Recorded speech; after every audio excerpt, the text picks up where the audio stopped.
Mga sangkay, pag-usapan po natin ngayon itong matinding nadiskubre daw ngayon mga sangkay doon sa Davao.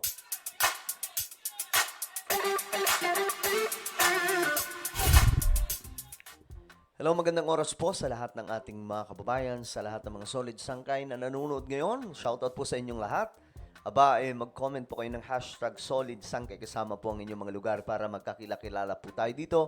Sa mga nanonood po sa YouTube ngayon na hindi po nakakapag-subscribe, ayan, 1.37 million subscribers na po tayo. Kaya naman kung ikaw ay hindi pa po nakakapag-subscribe at gusto mo mapabilang sa madaragdag na naman po na 100,000 sa mahigit 1,000,000 na mga subscribers po natin, makikita nyo po yung subscribe button sa ibaba ng video na to. Pindutin nyo lamang po yan, then click the bell and click all. Sa mga nanonood naman po sa Facebook, i-follow nyo po yung ating Facebook page.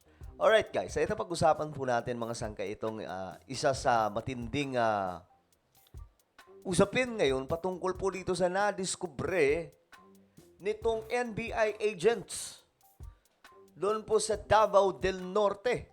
Nagulat daw po kasi sila sa kanilang natuklasan mga sangkay. So tingnan po natin. They operated here bago pa lang. No? Siguro mga around 3 months pa lang, more or less. And yung lugar, very discreet. It's a compound. Parang dating ginagamit as parang agricultural bodega. Then ito ngayon pinalitan ng Pogo operations. Mga sangkay, yung Pogo, actually ngayon, matindi po ang pananalakay mga sangkay ng otoridad natin dito sa mga Pogo Hub. Mapatago man o mga nakatiwangwang na mga Pogo Hub, mga sangkay, talagang hinahanap ngayon ng mga otoridad po natin. So, ito yung nadiskubre nila ngayon doon po sa Davao del Norte. Ayon nga po dito, nadiskubre nila itong Pogo Hub doon sa Davao na nakatago mga sangkay. Kaya sabi dito mga sangkay, parang dating ginagamit daw ng agricultural bodega. Tapos, pinalitan daw po mga sangkay ng Pogo operations. Doon po ito sa Davao mga sangkay. So ngayon talagang hinahanap na po itong mga to ngayon kasi ang deadline na binigay po ni PBBM ay December lamang po. Kailangan mawalis na po itong mga Pogo operations sa Pilipinas. Magsasagawa lang sana ng rescue operations ang mga tauhan ng National Bureau of Investigation sa isang Malaysian national na sa pilitang pinagtatrabaho sa isang warehouse sa Davao del Norte. Ayon kay NBI 11 Director Attorney Arcelito Albao, nasorpresa sila dahil ang warehouse na kanilang sinalakay sa Barangay Manay, Panabos City kaninang alas 2 ng madaling araw ay isa palang Philippine Offshore Gaming Operators o Pogo Hub. Ayun lang. Ayan mga sangkay So, magsasagawa lang pala itong mga sangkay ng pag-rescue or parang rescue operation ito, no? Sa isang dayuhan na sa pilitan daw pong pinagtatrabaho. Ngayon, hindi nila in-expect na itong kanilang mapupuntahan mga sangkay ay isa palang Pogo operation. Galing no? Ayun, mga sangkay, nasa kote sila. Itong Davao del Norte, ang pagkakaalam po natin, parang malapit po ate ito sa Davao City nila Pangulong former President Duterte. So, doon po yung lokasyon nito. So, I hope na lahat po ng mga nito, mga sangkay, yung mga ganitong klaseng operasyon, matigil na ngayon. Hindi na nila inabutan ng kanila sanang i-rescue dahil naisama ito sa mga tumakas sa Chinese nationals, kabilang na ang umano'y manager ng Pogo. Itong si Robbie Lim, parang she was forced to work. So, she really wanted to escape. But she managed to send messages to the authorities.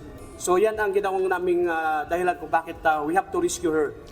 Okay. So nakapag-message pa siya bago siya dalhin o tangayin nitong mga Chinese. When we got to the area, na-late lang kami ng siguro 20 minutes. Nakaalis na there are 2 vehicles. One Black Fortuner and one Black Montero Sport na biglang umalis doon sa area. And we believe na yung on board on that vehicles are the very managers or they have So nakatakas yung mga ano dito, yung mga namumuno o mga nag-ooperate nitong Pogo, mga sangkay, ayun lang. direct supervision of these Pogo workers. Bagamat nakatakas ang mga ito, 59 na individual naman ang naaresto, kabilang na ang 55 Chinese nationals, 3 Malaysian at 1 Pinay. Karamihan umano sa kanila ay mula Metro Manila at pumunta sa Davao matapos isara ang mga Pogo Hub doon. Nakuha din sa Tingnan nyo mga sangkay, oh. Tingnan nyo yung mga ginagamit na ng cellphone. operasyon ng ilang mga gamit sa Pogo Hub operation tulad ng cellphones, armas, posas, Kita nyo na. Tingnan nyo to, oh. baseball bat, passports at computers. Isinailalim na sa profiling ang mga nahuling Pogo Hub workers. Ngayon nyo sabihin mga sangkay na itong Pogo, matino. Ayan, oh, tingnan nyo. Yung mga nakitang mga gamit doon. Ito mga cellphone ay ginagamit po ito mga pang-scam.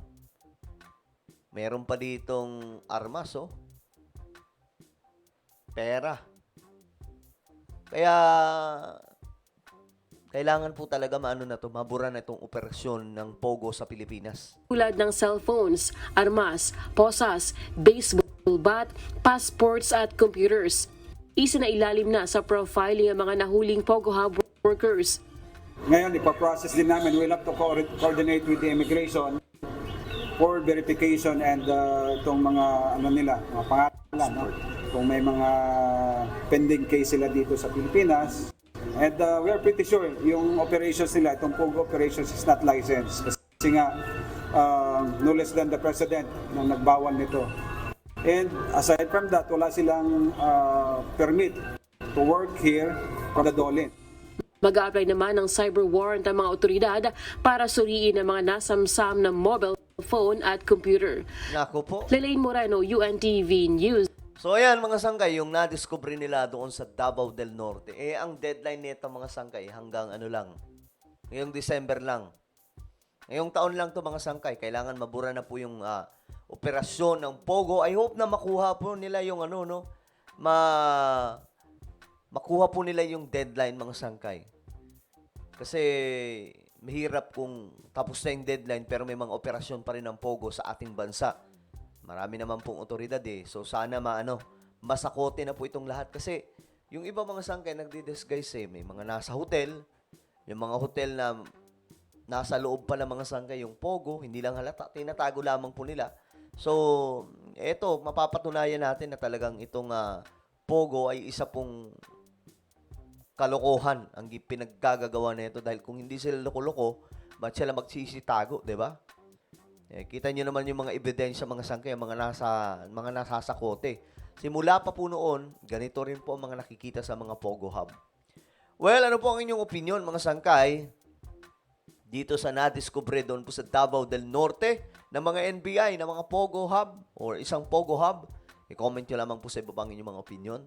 Mayroon po tayong isang YouTube channel. Ito po ay Sangkay Revelation. Hanapin nyo po ito sa YouTube, mga sangkay. Dito nag-upload po tayo ng mga video na kapupulutan po ng kaalaman at aral tungkol po sa mga nangyayari sa ating mundo related po sa Bible prophecy. Alright, so ako na po ay magpapaalam. Mag-iingat pong lahat. God bless everyone.